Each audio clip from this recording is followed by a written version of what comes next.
Лекарот Никола Филев на еден од собирните пунктови во Охрид донесе пакети со детска облека. Тоа е само еден од многуте граѓани кои деновиве донираат за настраданите подрачја од катастрофалниот земјотрес во Турција и Сирија.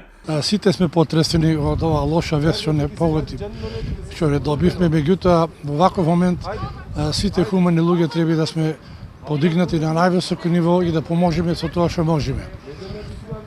И нашето семејство лично даде допринос тоа што можеме. Дадовме за дечинава доста за облекување, за чизмички работи, све што му треба, таму е многу студено и ладно. Во канцелариите на Младинскиот клуб на Турци во Охрид 30 на волонтери работат на пакување на се она што луѓето го донираат. Собираме облека, влажни марамици, памперси, најбитно јоргани, кебиња. Веќе еден камион имаме полн, уште 2 камиони се по пат. Има доста од македонци, многу сме заблагодарни и нив, многу голем интерес има од секакви фирми, од хотели. Хотеливе често носат најмногу кебиња, јоргани, перници, навлаки.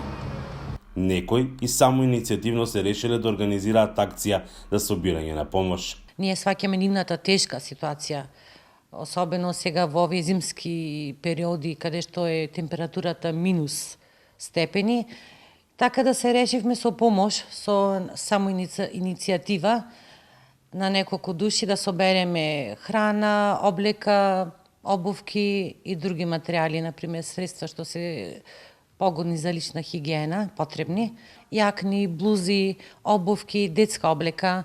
Имаме доста донација на јоргани, кебиња. Не ни очекувавме дека ќе има толкав голем интерес. Акции на отворено на плоштадот Магнолија, како и на други локации се организираат и во Битола. Пријатно сме изненадени исто така и ние од граѓаните, донираат се што е неопходно за живот, за возрастни, за деца, мислиме дека минимум денес ќе имаме само денес 3 големи шлепери. Од Охрид заминува и 8-член тим од територијалната противпожарна бригада со техничка опрема. За нив ова ќе биде прв ваков предизвик.